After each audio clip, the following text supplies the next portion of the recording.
La presente clase está enfocada hacia las funciones trigonométricas.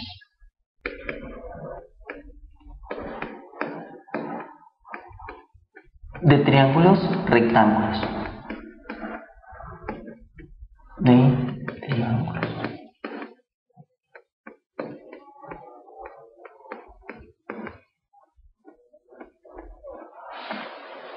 Recordemos que un triángulo rectángulo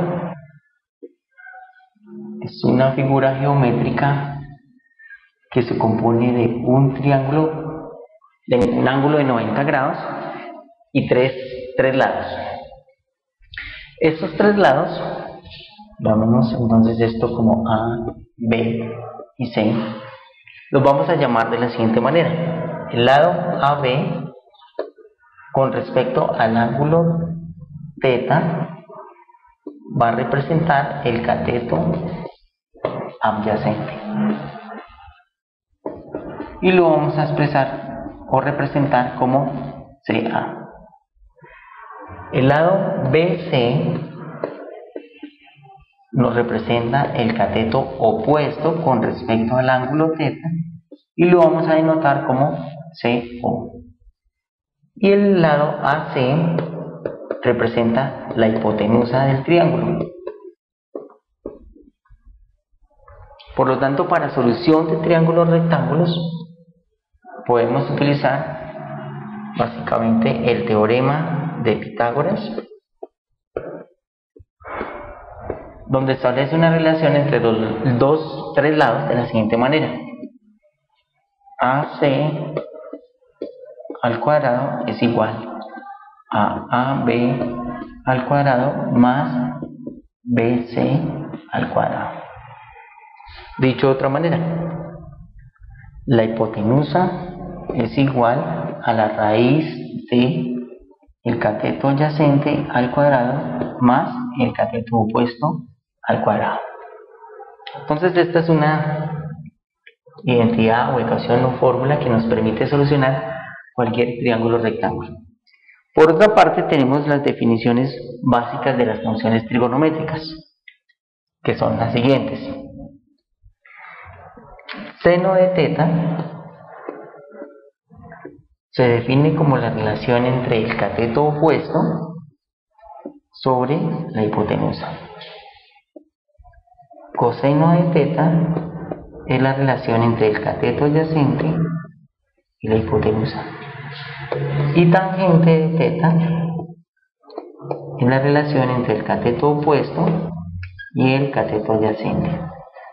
Las otras tres funciones las podemos definir a partir de las inversas de estas tres que acabamos de enunciar.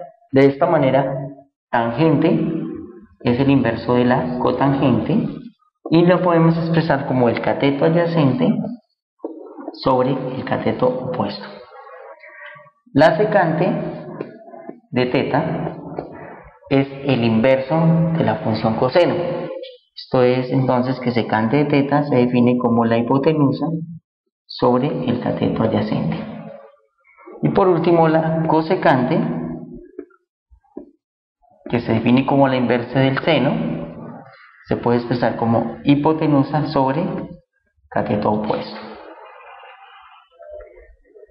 Y existe una tercera propiedad. Para poder solucionar un triángulo rectángulo, esto es, poder determinar los valores que hacen falta en un triángulo, podemos utilizar una tercera propiedad, y es que la sumatoria de los ángulos internos para todo triángulo siempre va a ser 180 grados. Veamos un ejemplo con un triángulo rectángulo que tiene las siguientes dimensiones. Tenemos un triángulo rectángulo en B y tenemos un ángulo θ. Conocemos, o mejor, nos da el problema la siguiente información: el cateto adyacente vale 4 y el cateto opuesto vale 3. Nos piden determinar los valores del lado que hace falta y los ángulos que hacen falta, así como las 6 funciones trigonométricas básicas. Para determinar entonces la hipotenusa, aplicamos teorema de Pitágoras. Decimos que hipotenusa es igual a la raíz cuadrada del cateto adyacente al cuadrado más el cateto opuesto al cuadrado.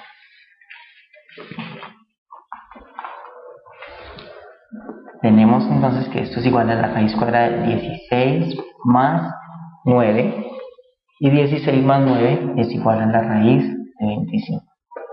Por lo tanto, la hipotenusa es igual a 5. Con este valor de la hipotenusa podemos determinar entonces las funciones trigonométricas básicas para el ángulo θ. Seno de θ es igual al cateto opuesto, que es 3, sobre la hipotenusa.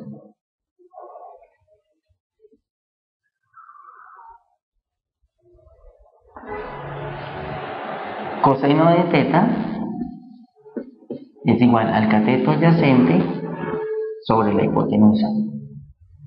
Y tangente de θ es igual al cateto opuesto sobre el cateto adyacente. Con estas tres funciones definimos las otras tres.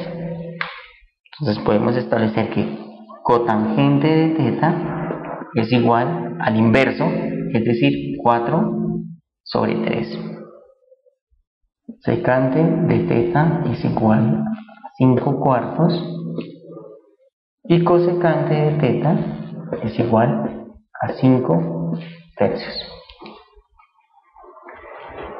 Otro ejemplo, por ejemplo, es este. Tenemos el valor de una función trigonométrica, seno de θ igual a 8 décimos. Me piden determinar el valor de las demás funciones trigonométricas y el lado que hace falta. Sabemos por definición que seno de θ es el cateto opuesto sobre la hipotenusa. Con esta información pues, podemos determinar que el opuesto del ángulo θ es 8 y la hipotenusa es 10. Nos falta en este caso determinar el valor del cateto adyacente. Veamos entonces cómo podemos calcular esto. Si conocemos la hipotenusa y un cateto, vemos que h cuadrado es igual a x cuadrado más y cuadrado. En nuestro caso la incógnita es x al cuadrado. Despejando entonces, x al cuadrado es igual a la hipotenusa al cuadrado menos y al cuadrado, de donde x es igual a la raíz de h cuadrado menos y cuadrado. Sustituyendo los valores, tenemos entonces que x es igual a 10 al cuadrado menos 8 al cuadrado con su respectiva raíz. Esto es la raíz de x es igual a la raíz de 100 menos 64, es decir, raíz de 100 menos 64 tenemos 36 y la raíz de 36 es 6. Con los tres valores de los lados podemos entonces determinar que el cateto adyacente vale 6. Y con estos podemos entonces determinar que el seno de θ, que ya lo teníamos atrás, es igual al cateto opuesto sobre hipotenusa. Coseno de θ es igual al adyacente sobre la hipotenusa. Tangente de θ es igual al opuesto sobre el adyacente. Y las inversas de estas son cotangente de θ, es decir, 6 octavos. Secante de θ es igual a 10 sextos. Y cosecante de θ es igual a 10 octavos.